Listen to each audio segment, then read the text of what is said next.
that at a face who the woman, years not asking questions that cannot be answered, years folding the loudness of grief into the sort of small domestic silences that pass for normal life.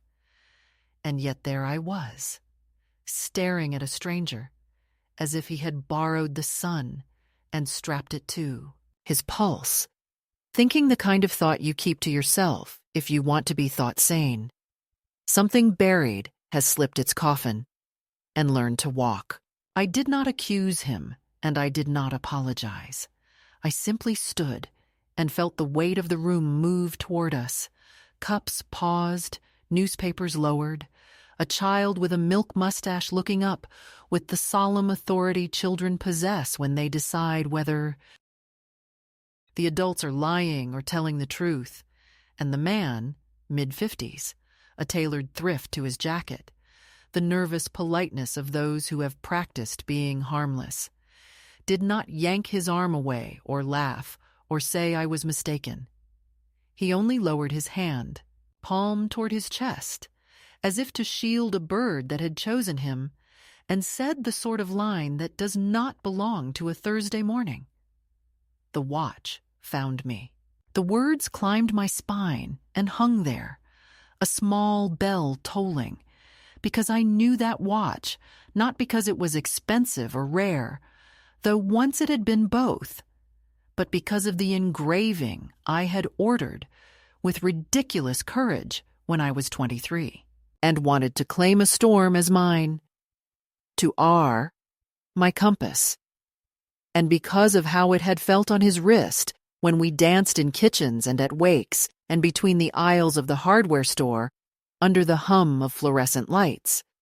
And because when the hospice nurse washed his hands the last week, they had left the watch on until the very last moment so I could place my lips against it and taste metal and soap and the thin, indefensible skin of a man who thought he would have more time. And afterwards, I had been assured in the kindly jargon of professionals that personal effects were handled with respect, that what belonged with him went with him, that there is a protocol for love when love becomes inventory. And I had wanted to believe in protocols, because belief is cheaper than autopsies of the past, and still, here it was, ticking in someone else's morning. I did not live far, and I did not live near. I existed in that careful radius old women map around themselves when the body has started a private negotiation with gravity and stairs and weather, and I had made peace with many losses, or at least I had learned to store them as you store winter linens, folded tight and perfumed with something that lies and says spring is inevitable. And on most days, I could carry myself through the errands without brushing against memory too hard. But the watch called everything back with a single, indecent gleam. Back came the afternoon when my husband came home with grease on his knuckles and pride in his throat and said, "Look, they gave me a real one this time. Not a gold wash, solid. Feel the heft of it, as if time itself had agreed to sit quietly on his arm and behave." And back came the night when the clasp first failed, and he cursed softly in the old language his mother used for prayer. And I made a joke that I can still hear and cannot repeat, because I am not the woman who made it. And back came the hospital that smelled of lemon disinfectant over sorrow, the murmured promises about dignity and comfort, the list of items on the bedside table that needed to be accounted for when the world lost its witness. I know how memory can dress as certainty and still be wrong, but I also know the specific topography of that watch. The scratch that looks like a shoreline on a map, the way the crown sticks when you try to pull it if your nails are too short, the almost invisible nick near the fore where he once caught it on the screen door when I startled him by kissing him before he could set the groceries down. And when the man with the careful jacket said the watch found me, I felt both offense and recognition, the terrible kinship of people who know a relic has its own itinerary. I said my name because it steadies me. I said, I am not a thief, and I am not a fool, and I am not a woman who plays at ghosts in public. I am simply a widow in a town that keeps changing its shopfronts like it's trying on faces. And I told him, not unkindly, that the thing on his wrist once counted out the arguments and reconciliations and electric bills and small salvations of a life that belonged to me, and to the man whose wrist it held when he lifted our son in the air. Our son, whose shoulders are built of my hope and his father's stubbornness, and who now lives across town with the kind of quiet that makes you suspect it is built on a pile of unsent apologies. And the stranger listened the way people listen when there is a key inside what you're saying, and they are trying to figure out which lock it fits. In the glass behind him, I saw myself the way they see me at the pharmacy when they speak too loudly. A tidy woman with good earrings and shoes chosen for distance rather than opinions. A woman who had learned the hard lesson that you must not bleed. In the aisle where they keep the cereal, and I wondered if I was about to become a spectacle. Another story they would tell with a shrug. Poor thing, confused. Grief sticks to some people like lint. And so I took a breath that tasted like burnt espresso and rain, and I sat down again. And in sitting, I made the kind of choice you only recognize afterwards. I was going to name the thing and follow it wherever it went. I told him I didn't want to take it off his arm in a fit of righteousness, and I didn't want to beg either. I wanted the story, the path that brought my husband's watch from the bedside drawer, where I had left it the night before the undertaker came, to the warm pulse of this stranger who held his cup with two hands as if heat kept him brave. And as I said this, I felt the old habit of apology rise, and I set my heel on it, because if age gives you anything, it should be the courage to tell the truth without folding it into something polite. So I said plainly that I believed the watch had been buried, and that if it had not, something had been taken from me beyond the simple weight of gold. He nodded then, as men nod when the thing they came to do meets the thing they cannot avoid. And he told me he bought it the year the big elm fell by the library, from a man whose name he could not swear to, but whose hands were clean in the particular way a certain kind of wrongdoing loves to be clean. And he said the watch was in a little tin that smelled faintly of mothballs and a promise, and that he wore it because it made him feel like the hours were not simply weather that happened to him, and I should have been furious. But instead, I felt the strange, steadying intelligence of the object itself, the knowledge that some things carry their own instructions, and that even the wrong hands sometimes keep a thing safe, long. Enough for the right eyes to find it. There are women who tell you that time cured them, that they healed by forgetting. But I have always suspected that forgetting is what rot does to fruit. The shape remains for a while, but the sweetness is gone.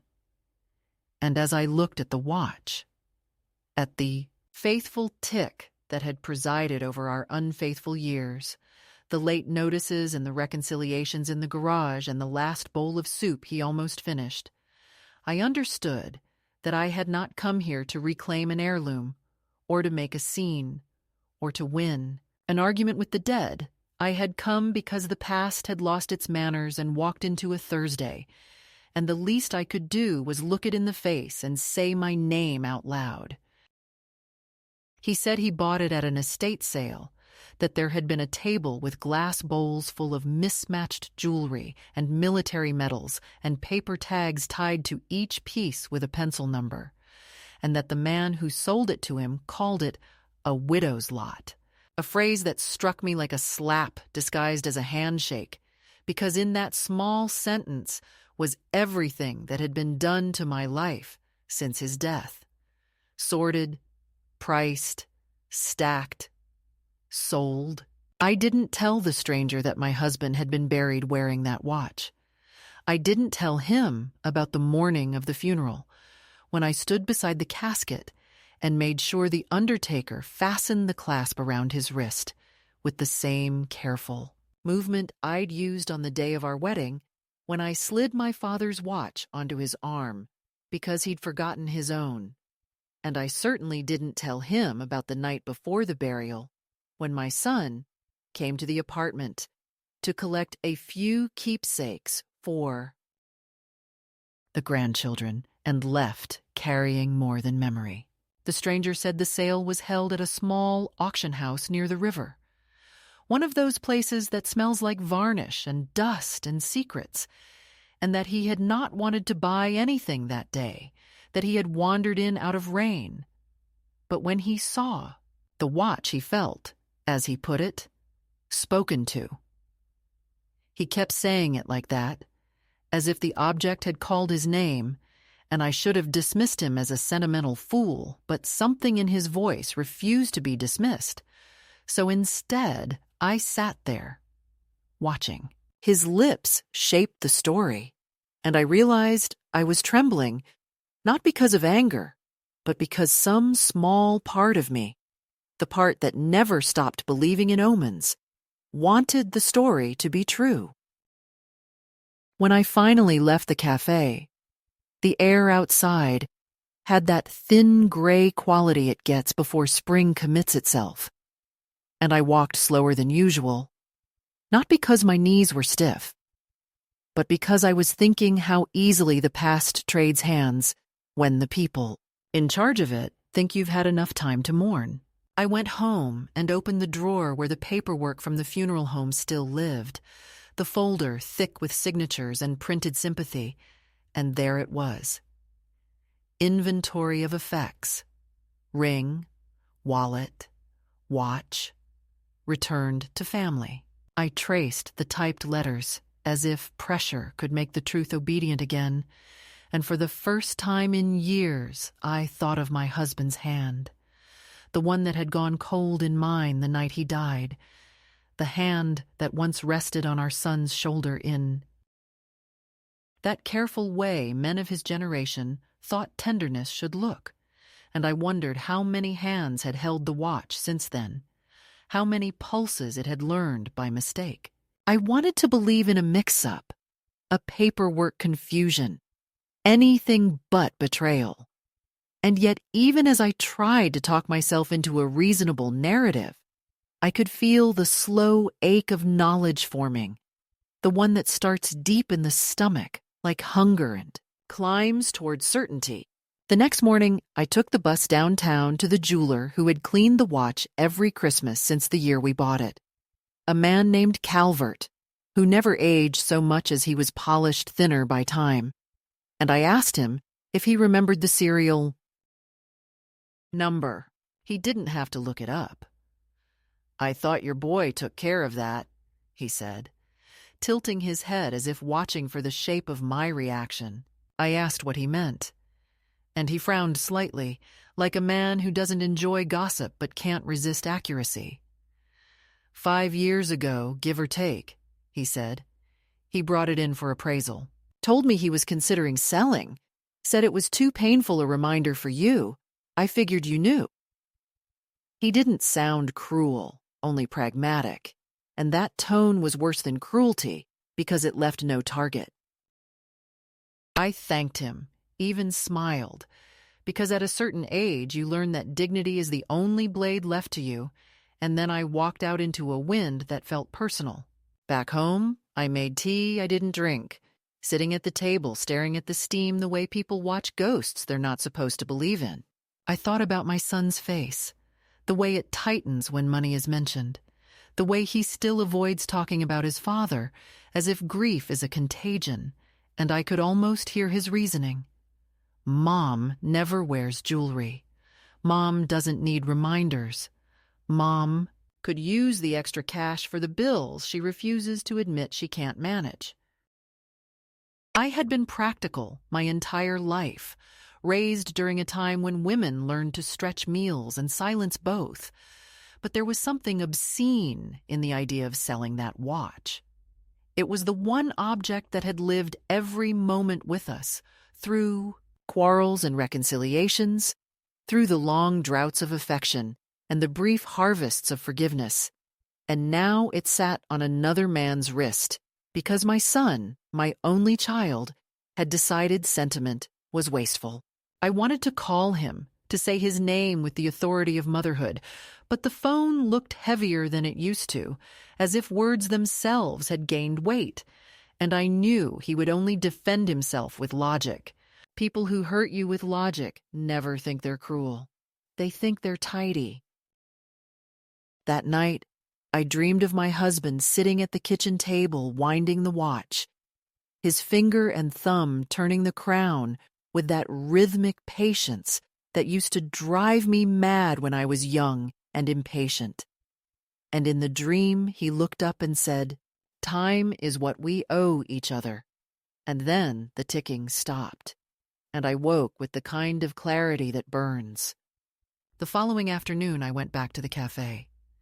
The man with the watch was there again, reading a newspaper folded into neat squares, and when I sat opposite him, he smiled as if we were continuing a conversation, paused by weather.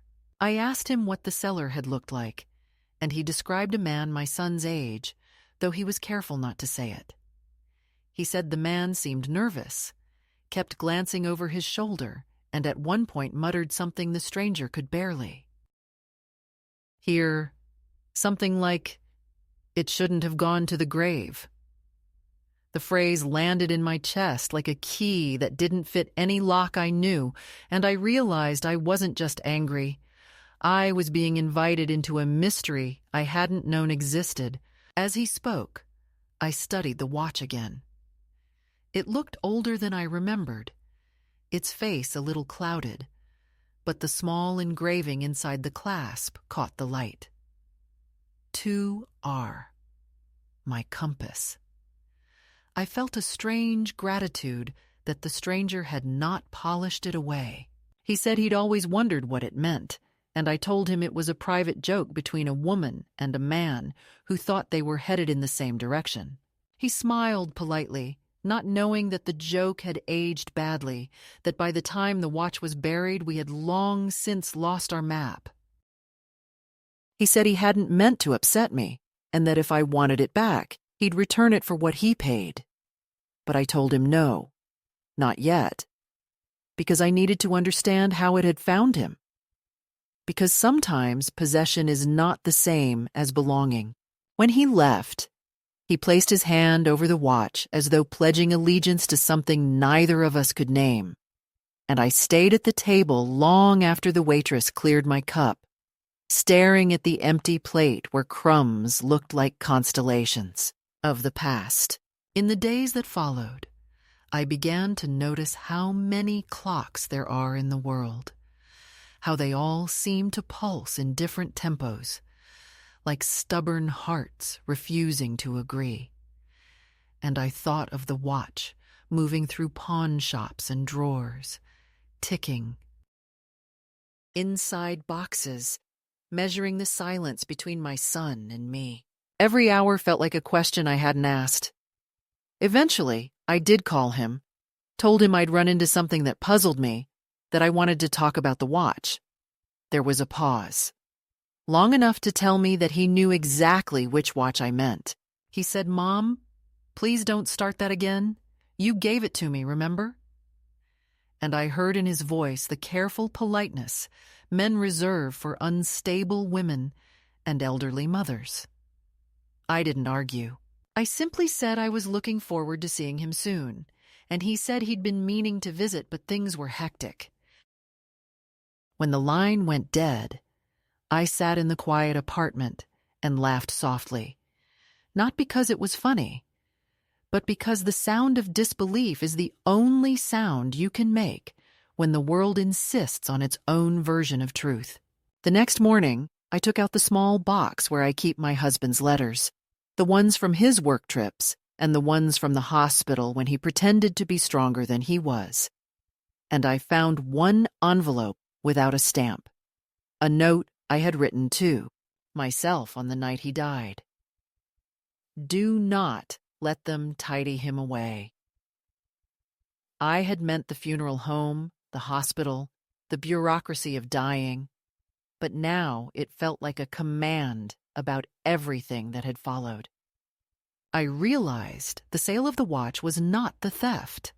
The real theft was the assumption that I would not notice, that I would sit in my chair knitting time into something soft and forgettable while they rearranged the meaning of my life. That was the moment the quiet inside me shifted. I decided I would find out exactly when and how my husband's compass had been traded, and what direction it was now pointing. It was not vengeance I wanted, though vengeance has its comforts. It was precision, the kind of truth you can hold in your hand and feel ticking. I walked home from Calvert's shop with the appraisal date burning in my pocket like a live coal, and the particular dryness in my mouth that comes when the present drags an old shame into daylight. And for the rest of that day, I practiced the small choreographies of ordinary life the way a person practices smiling for photographs they no longer appear in. I rinsed the tea mug I had not used, folded a clean dish towel that did not need folding, straightened the stack of letters that sits under. The ceramic bird my husband once won me at a county fair by missing the target over and over until the boy at the booth took pity, and every motion seemed to produce another echo of the watch, its sober pulse threading through my apartment like a metronome set by someone intent on proving that my steps belonged to them. I told myself to wait, that nothing is clarified by fury, that I could not afford the mess of a confrontation built on hearsay and a jeweler's narrowed eyes, and so instead I took the bus to the funeral home, where the carpet still smelled like cough drops and apology, and asked the girl at the desk for the file with my husband's name, using the polite voice old women wear when we want to be believed, and she obliged with an efficiency that would have pleased a surgeon, sliding a manila folder toward me with forms I had signed with the steady hand of a woman determined to keep her world from dissolving in front of strangers. And there it was again, the tidy column. Headed inventory, the checked box beside watch, the stamp that read, released to family, and beneath that, a signature that looked like my son's practiced rectangle of a name, the same careful letters he drew as a boy when he wrote Dad's watch time on a lined index card and taped it above his bed, because he liked to fall asleep listening to the tick held against his ear. And I realized that grief's cruelest trick is its capacity to blur the border between consent and capitulation. Because somewhere between the hospital's last breath and the undertaker's kind hands, I had agreed to 1,000 things I did not understand, nodding like a good patient while someone tucked my husband into a narrative that could be closed with staples and billing codes. I asked if there had been a note about the distribution of effects, and the girl, whose hair was the color of wheat about to be cut, frowned as she traced a finger down the page and said, almost cheerfully, that the son had handled the sensitive items so as not to burden me, and I thanked her for the mercy of that word burden because it saved me the embarrassment of arguing in the lobby. And then I stepped back onto the street where the light felt too thin for the reality it was covering, and I stood very still until the traffic remembered how to move around me. From there, the week unspooled with the particular meanness of small, reasonable acts, the kind that don't bruise until the next day. My son arrived with a bag of groceries I had not asked for, and the expensive milk I can't digest. He set the bag on. The counter and the conversation on rails before I could switch tracks, asking after my knees and the neighbor with the barking dog and whether I'd given any more thought to moving someplace with supported services, a phrase he held like a prescription. He wanted me to swallow whole, and while he talked, he rearranged my pantry so that nothing was where my hands would look for it. He found the spare keys in the bowl by the door and slipped them into his pocket as naturally as if they had been lost and found. He opened the window I keep shut because the draft argues with my bones and said it was important to let new air in.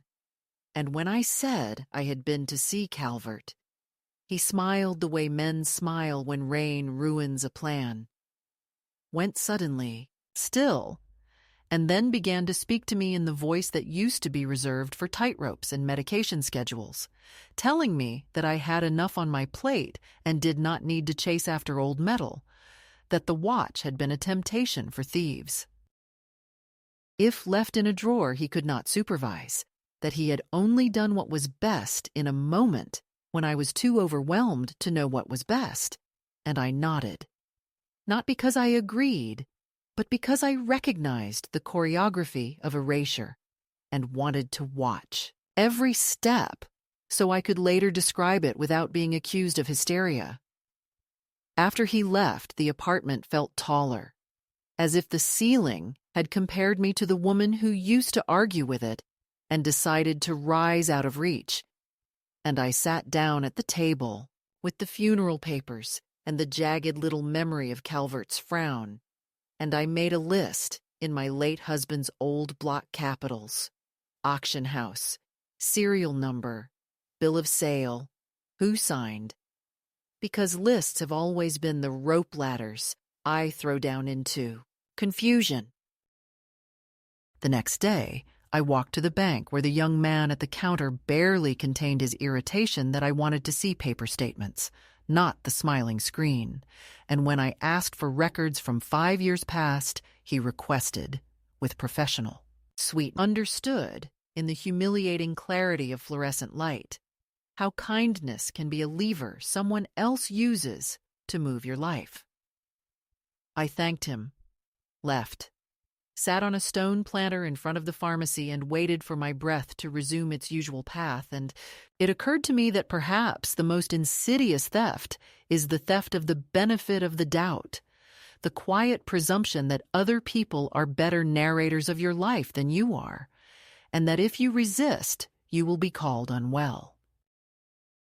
I went to the auction house next, a thin building by the river with a bell that rang like cutlery in a drawer, and the woman at the desk, whose earrings were small anchors, found in her ledger a line that made the blood sing unpleasantly in my ears: estate lot, miscellaneous personal timepieces and effects, followed by the date that matched the month my son changed the locks at my insistence because I had forgotten my keys twice, though in truth I had only refused to carry them on a ring, so heavy tapped the line that read, "Seller wishes to remain private," and raised her eyebrows with the helplessness that absolves people of courage. When I asked about photographs for the catalog, she rummaged and produced a grainy image of a tray lined with velvet, the color of old liver, and there in the corner, the familiar oval of a gold case. And although the picture had no precision, the engraving I knew was there seemed to press through as if letters could insist themselves into pixels by force of will, and I thanked her, and I paid the small fee for a photocopy, and I walked the river path home, counting my steps, not because I feared falling, but because I wanted to hear a rhythm that belonged to me alone. That night, before sleep, I opened the top drawer where I keep his letters and the boyish detritus of our son's kinder days. The paper crown from a birthday he no longer remembers. The crayon drawing of a square house with 3 windows and 1 door, labeled "Our Safe," and I laid the photocopy beside them, and watched as past and present overlapped without touching, like clouds refusing to admit what sky they share. And I understood that the watch had become a mirror I could not look away from, showing me not only what my son had done, but what I had permitted by calling resignation wisdom. In the mornings following, I noticed how the world conspired to train me back into smallness. The neighbor who complimented my scarf and then suggested a senior transportation service, just in case. The nurse at the clinic who asked if there was someone to help me understand my prescriptions and then repeated herself loudly when I answered in a complete sentence. The church lady who pressed my hand and reminded me that forgiveness sets you free, and I smiled because some kinds of freedom feel too much like being untied and set adrift. And beneath those civilities, the steady, unromantic march of administrative power continued. Letters addressed to my son as responsible party, a reminder from the pharmacy that my automatic refill had been paused pending authorization, a voicemail from the property manager suggesting we discuss long-term suitability, and through it all, the ticking of the watch I no longer possessed, a sound that had once measured soup simmering and arguments, cooling and the long, slow arrival of night, now measuring instead the distance between the woman I am and the woman they find convenient. So I did not confront him, not yet, because I have learned that a storm shouted into a closed door is only weather-wasted. I simply prepared the way some women prepare soup, with patience and the refusal to rush flavor. I copied every document I could smuggle from those kind hands that pretend they are empty. I photographed the engraving in the auction photo and held my finger along the line where the clasp's crescent bite lives. I typed up in large letters the questions I wanted answered so that when his deflections began, I would not lose my place. I sat quietly in the evening and listened to the city clocks disagree, while my own heart struck its measured bargain with what must be done. And I cleaned out the small drawer by the telephone where useless pens go to die, and found at the very back the claim ticket.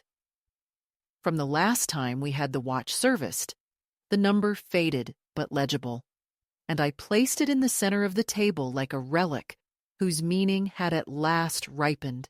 In those days, the apartment seemed to lean in to hear what I would do, the floorboards exaggerating their size, the radiator whispering winter's old gossip, and I answered them by standing up straighter when I walked past the mirror, by wearing the good coat to the market even if the sky threatened rain, by refusing to apologize when the bus driver rolled his eyes. At the time it took me to climb the steps, because if you let enough small apologies accumulate, they become a verdict, and I would not deliver myself to that court. I do not know if the watch keeps better time than the clocks in town, or worse.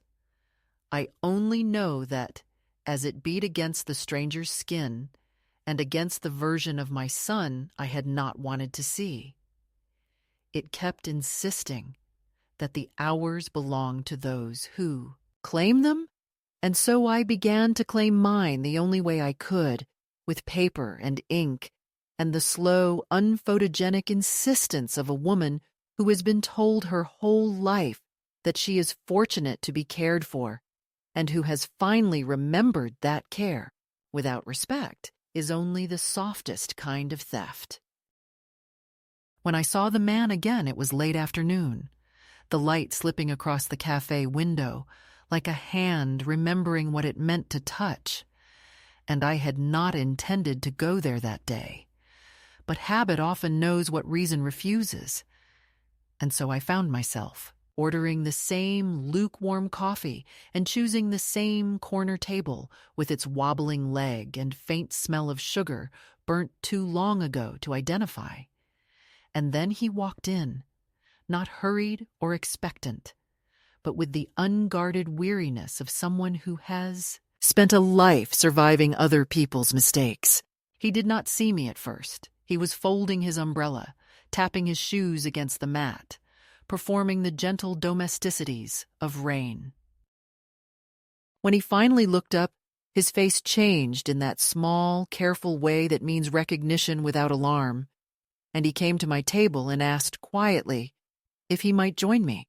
I nodded, because the truth had reached that point where silence feels like rot.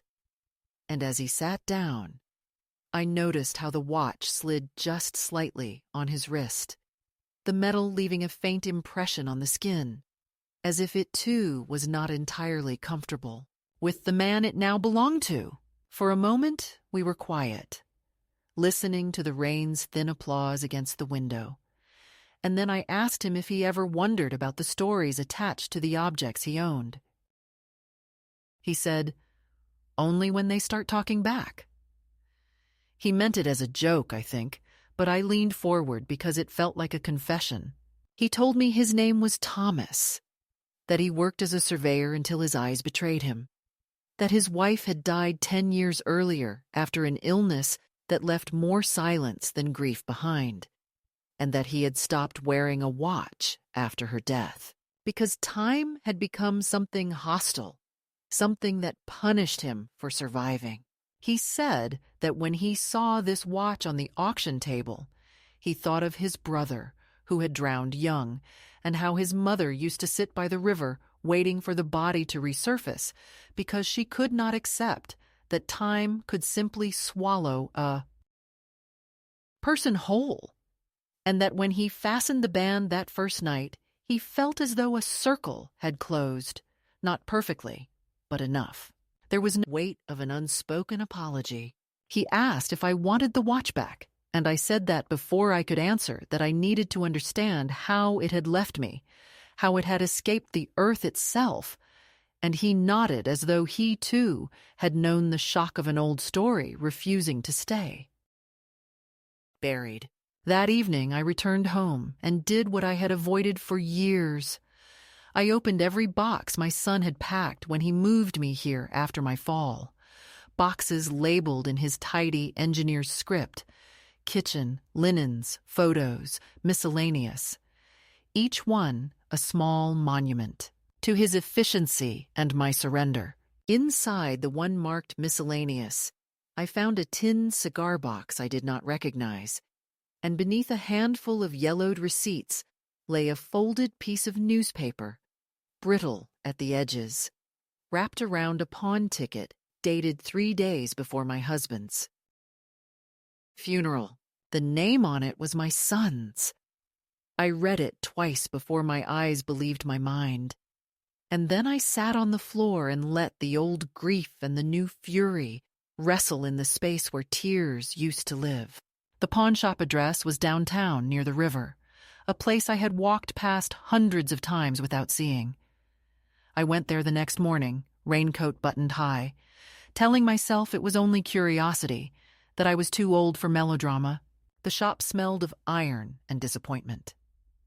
The man behind the counter looked up when I handed him the ticket and said the records that old were in storage, but he could check the log.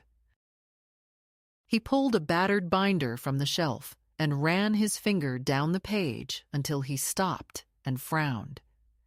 "Yes," he said slowly. "That one we sold to the auction house. Gold watch, engraving. Nice piece. You're lucky. Those go quick." He turned the book around so I could see my son's name written neatly beside the item, followed by the price. It was less than what my husband had paid for the watch in 1962. I thanked him and walked out before my composure could betray me.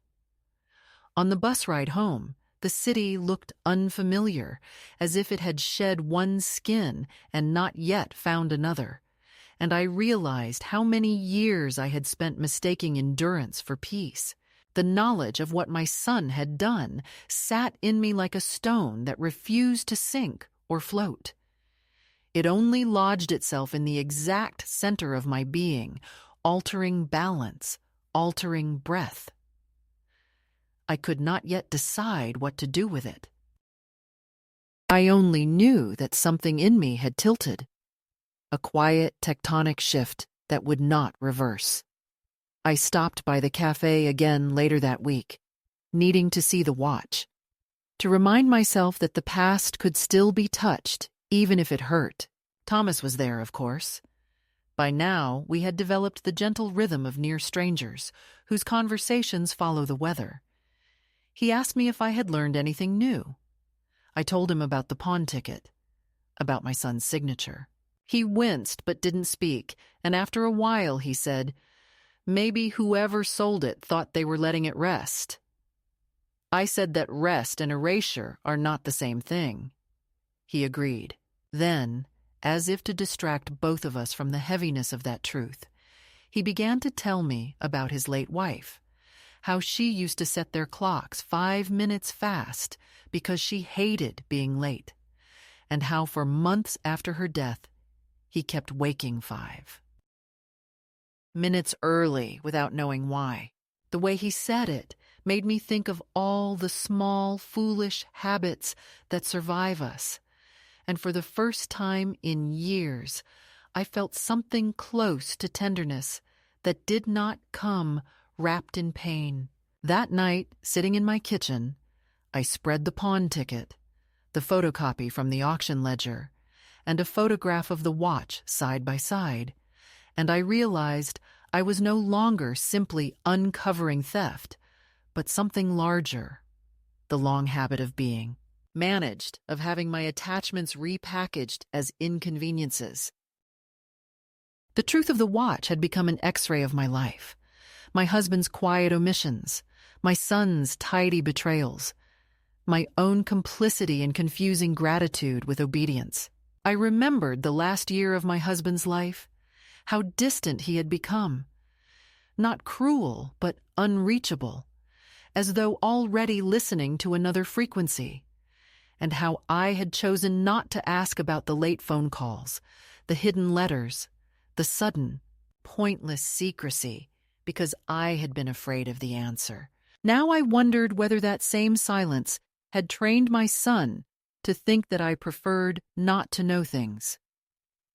Perhaps the watch was not the beginning of the story, but its continuation.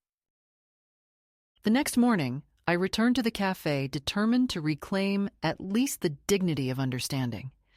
I asked Thomas if he remembered the name of the man who sold him the watch. He thought for a while, rubbing his thumb over the band as if coaxing memory from metal, and finally said the man had introduced himself only as Rick. My husband's name was Richard. I laughed then, a sharp, startled sound that turned a few heads, because life, even when cruel, never loses its appetite for irony. It couldn't have been him, I said, and yet my mind refused the comfort of impossibility. I imagined for a wild moment that he had staged everything, the illness, the burial, the silence, some elaborate joke to teach me the value of truth, but the absurdity of that thought fell away as quickly as it arrived, leaving only the ache of coincidence. Thomas looked concerned, asked if I was all right, and I said yes, because what else can an old woman say when the universe insists on riddles? We talked then about how people disappear in plain sight, about how objects outlive intentions, about how sometimes the dead speak not to haunt, but to correct. By the time we parted, the rain had stopped, and the pavement steamed as if the city itself were exhaling. And I walked home, feeling neither victorious nor defeated, but newly awake. That evening, the amount matched the price listed in the pawn ledger. I sat at the kitchen table until the light faded, turning the slip over and over. And for a brief, terrible moment, I wondered if my son had not acted alone. Maybe his father had asked him to sell the watch, to hide something, to cover some final debt or mistake. The thought. When the darkness finally filled the room, I lit the small lamp by the window and said out loud to the empty air, If this was your doing, tell me what it bought." The silence that followed was not cruel. It was waiting. From that night on, I began to feel a change in myself, not dramatic, not even visible, but definite, like a needle settling north after years of wandering. I no longer felt small in my own life. I began to answer the phone on the first ring instead of waiting for the machine, began to take longer walks without telling anyone where I was going, began to speak my husband's name without lowering my voice as though mourning were indecent. The watch had stopped being a wound and started being a compass again, though not in the way he had meant when he first wore it. I did not yet know what I would do, only that doing nothing was no longer acceptable, and that this quiet defiance was the first true thing I had felt in years. The following weeks blurred into a single, dense weather of purpose, a kind of slow-motion storm that no one else seemed to notice, and I moved through it with a steadiness that frightened even me. Because once you start piecing together the small lies that make up a lifetime, you begin to see that reality has been rearranged in your absence, that people you thought were honest have simply perfected the art of selective narration.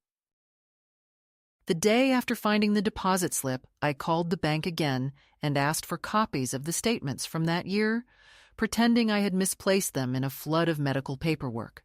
The young woman on the phone, cheerful in the practiced way of those who mistake efficiency for compassion, said she would have to check with the account holder.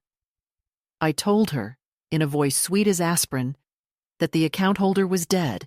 There was a pause, a soft clicking of keys, then a new kind of voice, polite but watchful, saying she would forward the request to my son as the executor of the estate. I thanked her, hung up, and stared at the telephone, realizing how many ways a signature can become a leash. That night, I dreamed of my husband again, though not as the kindly ghost of the earlier dreams. This time he was standing in our old garage, wiping his hands with a rag, his face half in shadow, and he said only one sentence before fading into the hum of the fluorescent light. "Not everything buried stays dead." I woke with the taste of metal in my mouth and knew I would have to see my son. It was not about confrontation anymore. It was about retrieving my own coordinates. When you spend years being managed by others, you begin to vanish, and the body notices. I could feel myself returning, cell by cell, the way a limb tingles back to life after being pressed too long against numbness. I waited until Sunday, the day he usually visited, the day he liked to bring moral tidiness with the groceries. He arrived with his usual briskness, setting down a bag of fruit and talking before I could answer, telling me about the weather, about his daughter's new job, about the impossibility of finding good mechanics. I watched him the way one studies an artifact, noting the gestures that had once seemed reassuring, the way he checked the thermostat, the way he straightened the mail pile, the way he spoke as if the apartment were a small business he was auditing. When he finally paused long enough to look at me, I asked him if he remembered the pawn ticket. For a moment his expression didn't move, as though he were waiting for a cue from some invisible prompter. Then he said carefully that he had no idea what I was talking about. I slid the folded slip across the table toward him, and the color drained from his face so quickly I thought he might be ill. He opened his mouth, closed it, then began to talk too fast, explaining that I had misunderstood, that he had done it to pay for the medical bills, that the insurance hadn't covered everything, that I had been too fragile to handle it, that he had intended to replace it later. Every justification came out rehearsed, polished by repetition, and I realized he had been preparing this speech for years. When he finished, the silence between us was so thick it seemed to have weight. I told him that money could have come from anywhere, that I would have sold furniture, jewelry, even the car, but that the watch was sacred, and that he had known it. He looked at me then with something like pity and said, "Mom, it was just a thing.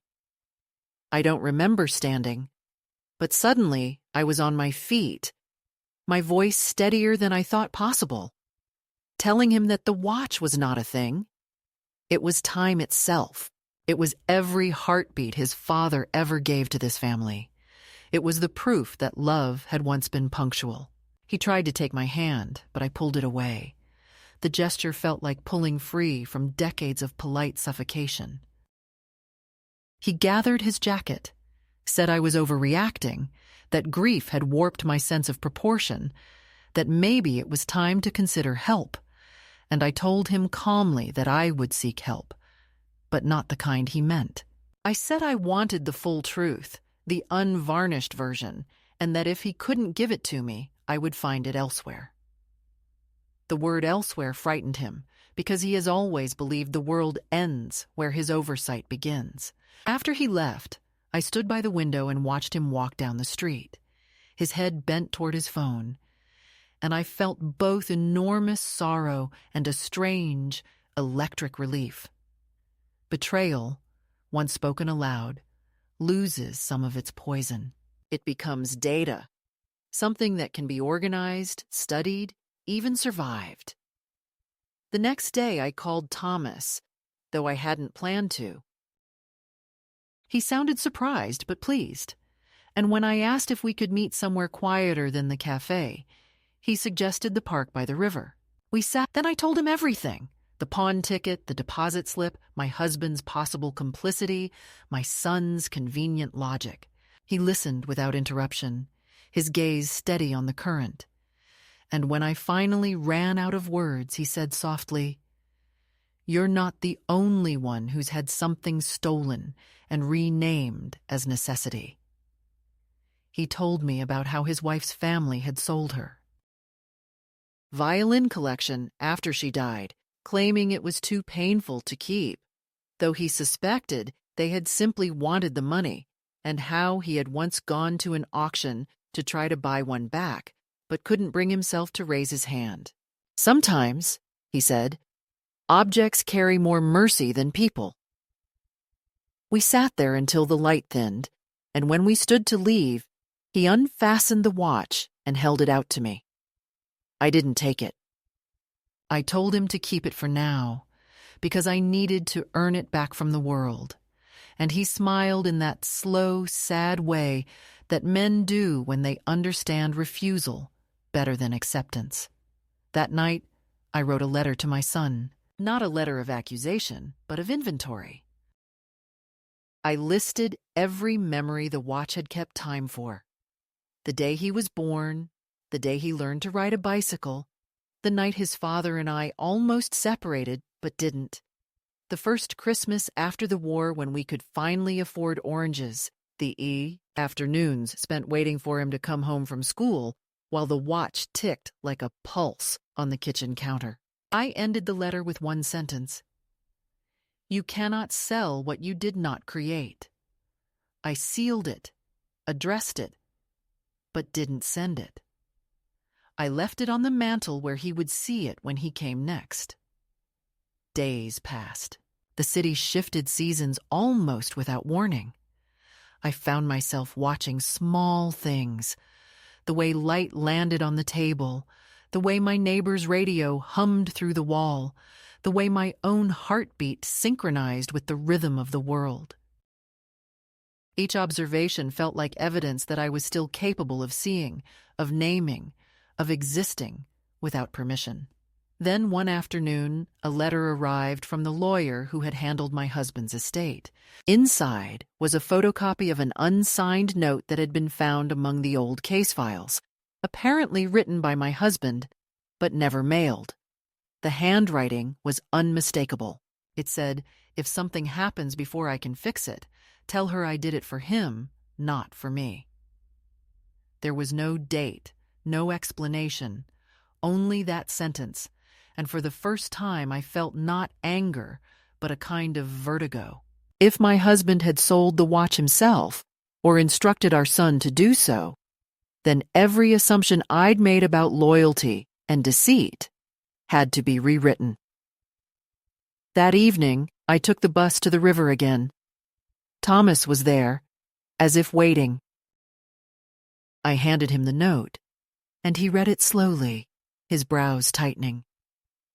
"Maybe your husband wanted to leave your son something tangible," he said. "Maybe he thought selling it would make him responsible." I laughed, not bitterly, but with the hollow amusement of someone who has finally accepted that reason often disguises cruelty.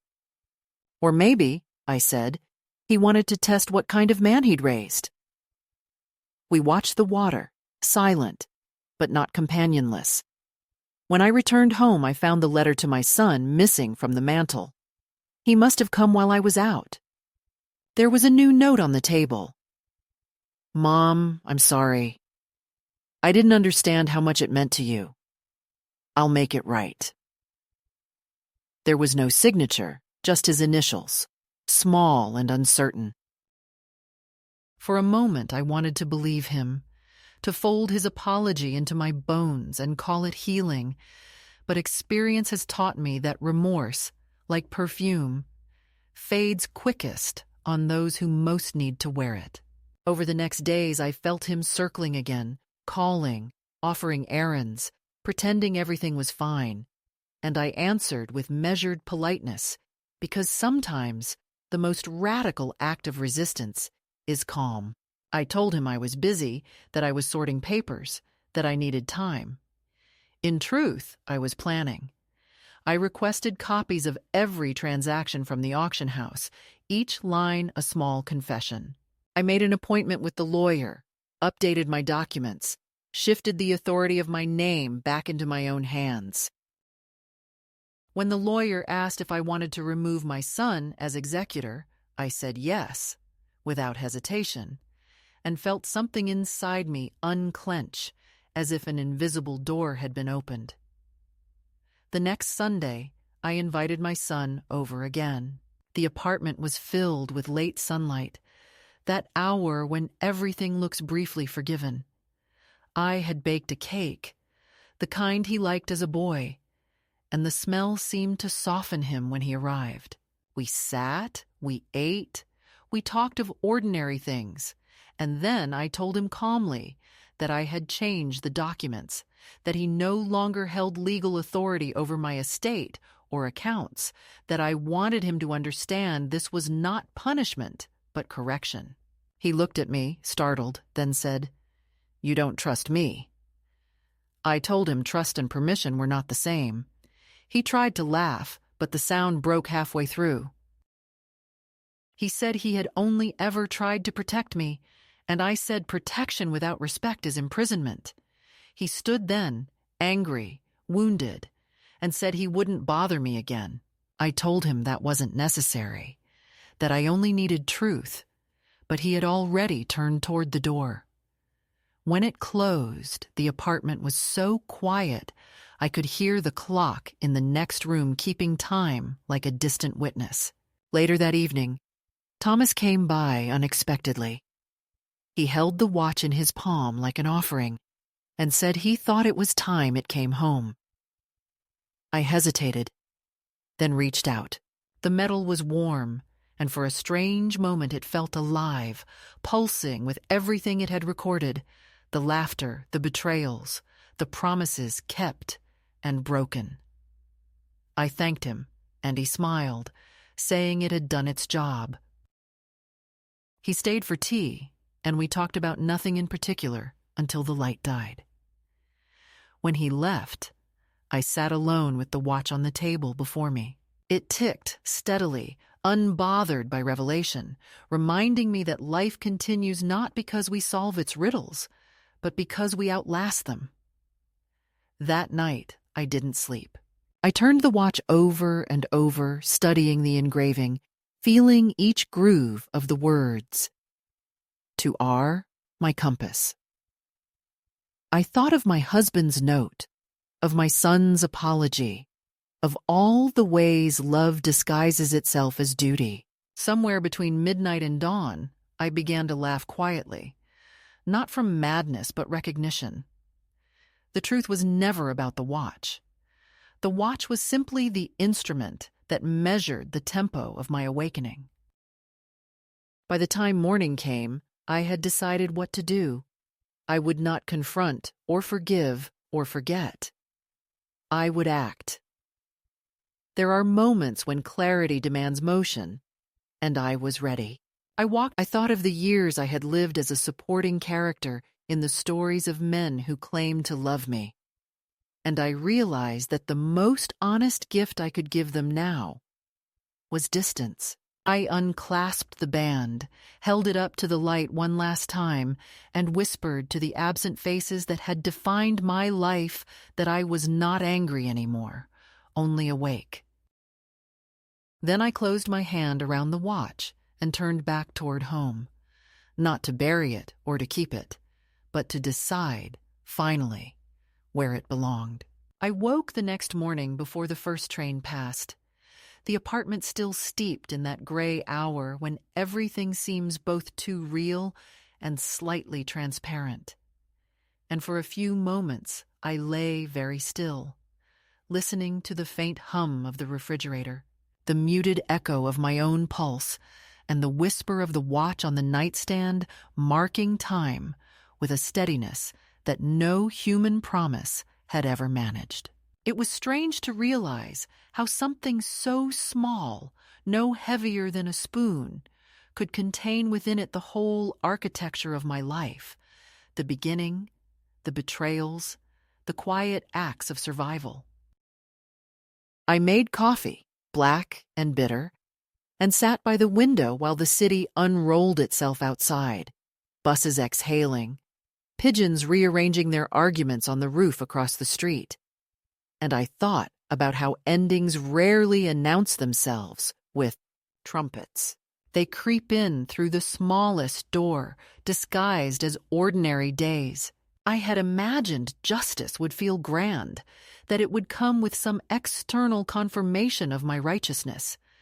But now that it was near, it felt more like exhalation, like the simple return of my own weight to my own body. I spent the morning sorting through my husband's papers one last time, not because I expected to find anything new, but because I wanted to make peace with the evidence, to touch every piece of it until it stopped stinging.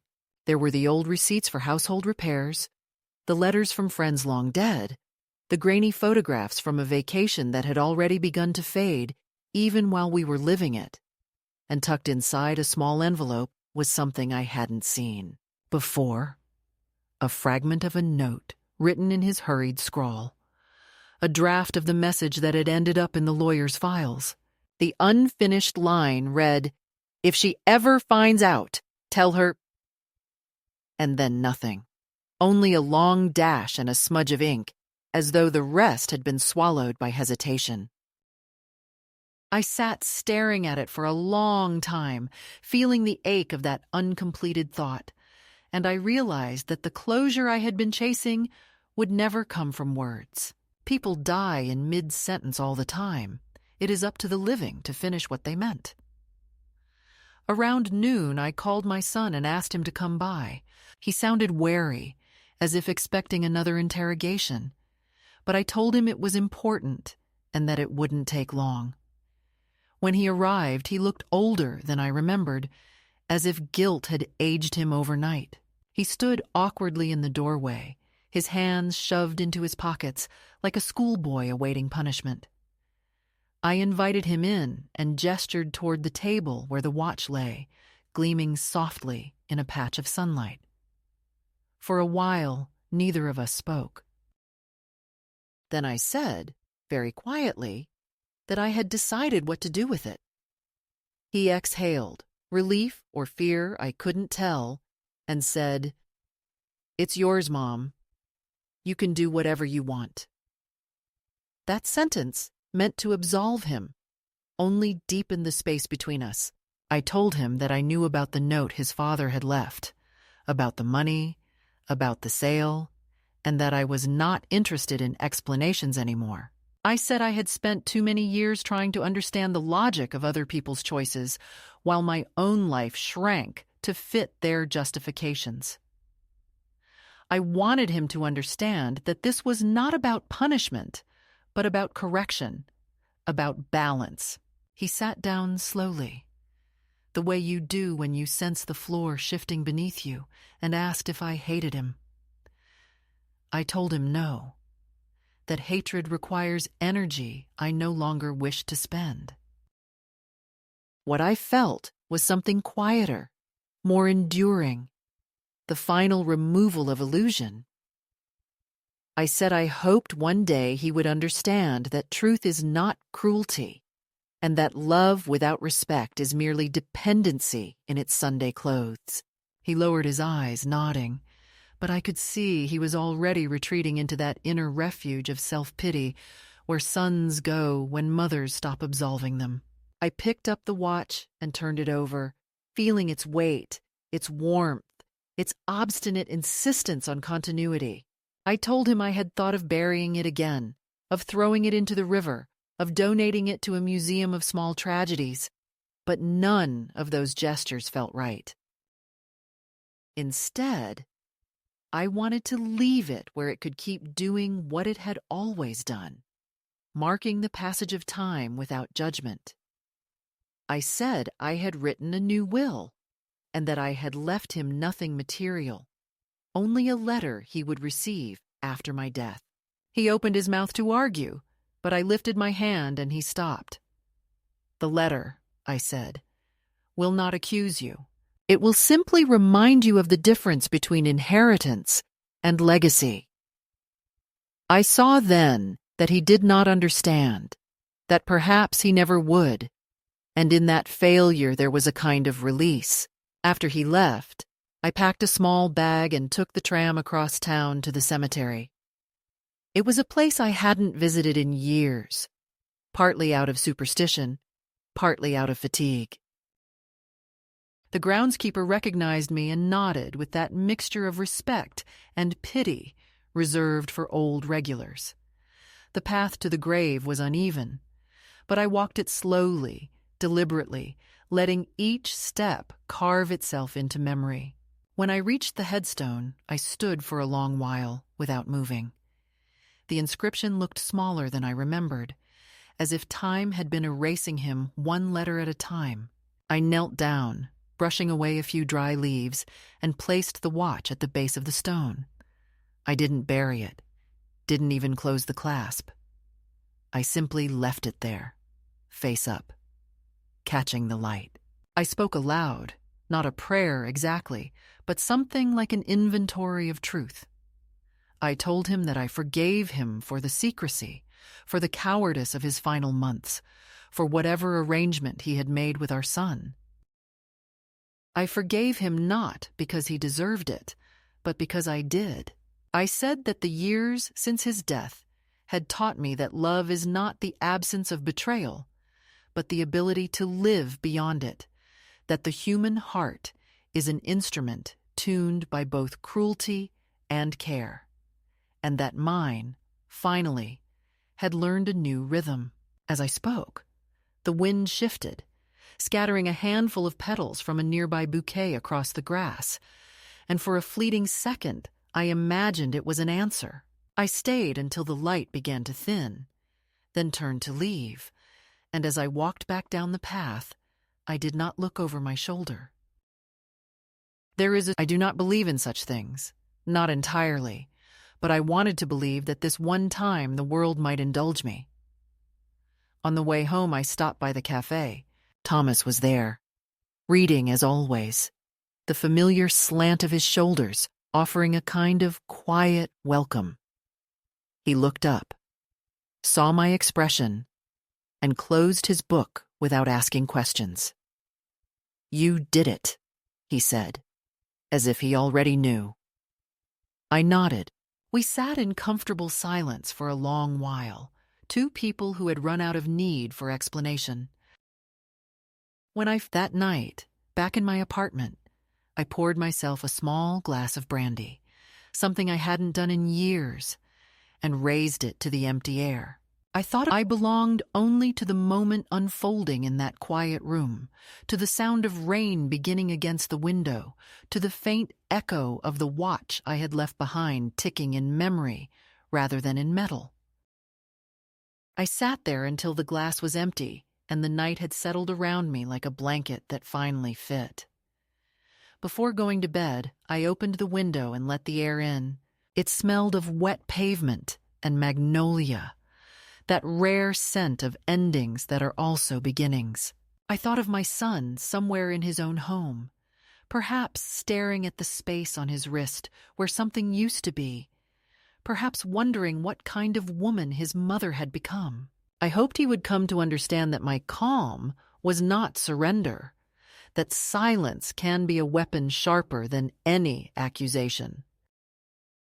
I hoped, too, that he would one day hear a ticking in some forgotten corner of his mind and know it was not reproach, but reminder, the sound of a woman reclaiming her own hours. When I finally lay down, the city was very still. I closed my eyes and counted the seconds until sleep came. Not as an escape, but as an arrival. And in that fragile border between waking and dreaming, I felt a peculiar lightness, as if something that had been coiled around my ribs for decades had at last loosened. The watch, wherever it was, would keep ticking, indifferent to guilt or forgiveness, and I found comfort in that indifference. Time, I realized, is the only honest witness. It keeps going, whether we look at it or not. It has been 3 months since the day I left the watch on his grave, and the world has resumed its slow, obstinate rhythm, pretending nothing happened. The trees outside my window are heavy with late summer, their branches bowed under the weight of ordinary miracles, and sometimes, when I open the window at night, I can almost hear the faint pulse of cicadas blending with the distant rhythm of the train tracks. It feels like the sound of the world repairing itself. I no longer wake in the middle of the night, expecting to hear the watch ticking beside me. And yet, there are moments when I feel its presence, not as an object, but as an idea. A small vibration beneath my ribs reminding me that time does not belong to those who try to measure it, but to those who dare to inhabit it. I walk slower now, not from weakness, but because I like to let the world unfold around me at its own pace. There is a strange luxury in having nothing left to prove, no one left to impress, no illusions left to curate. People speak of closure as if it were a door one can shut with a single gesture. But I have learned that closure is not the sealing of a wound. It is the quiet acceptance that the scar will remain, and that sometimes, on good days, you can trace it with your finger and feel pride instead of pain. I see my son occasionally. The visits are shorter now, cautious, as though we are learning a new language built from the ruins of the old one. He no longer rearranges the pantry or checks the locks. He sits, drinks tea, tells me small stories about his children, about work, about the garden he's trying to keep alive in a patch of stubborn soil. There are pauses between his words where apology lives, silent but visible, and I do not rush to fill them. Once, as he was leaving, he stopped at the door and said, "I still hear it sometimes. You know, the watch. It's like it's somewhere nearby." I smiled and told him maybe it was, that some sounds refuse to be buried. He didn't ask what I meant, and I didn't explain. There are truths too fragile to survive translation. Thomas still visits the cafe, and sometimes I join him. We have become companions in a modest way, two survivors of ordinary devastations who have learned the value of unspoken company. We talk about books, about the strange generosity of strangers, about the weather and the way it always seems to remember what we forget. He never asks about the watch anymore, and I never mention it. It exists between us like a shared secret that no longer requires ownership. Occasionally, when the afternoon light hits his wrist just right, I think of how it looked when he first wore it, and of how I mistook its reappearance for a sign of resurrection instead of revelation. We are both older than our reflections, but less afraid of mirrors. In the quiet hours of the evening, I write letters I never intend to send. Some are to my husband, some to my son, some to the woman I used to be. I tell her that there will come a time when she will no longer crave recognition, when her own gaze will be enough. These letters pile up in a drawer, unaddressed, and sometimes I imagine someone finding them after I'm gone, mistaking them for love letters, not realizing they were acts of reconstruction. It comforts me to think that even my unsent words might outlive me, that language, like time, has its own stubborn will. I have learned to enjoy small things again: the smell of coffee in the morning, the way sunlight pools on the floor, the stubborn resilience of the geranium I keep on the windowsill. There is dignity in tending to what remains, in cultivating the ordinary as though it were sacred. I no longer wait for forgiveness, neither from the dead nor from the living, because forgiveness is a transaction I no longer recognize. It's a strange kind of laughter, one that carries the weight of recognition rather than relief. At night, when I turn off the lamp, the room fills with the soft hum of the city breathing in its sleep.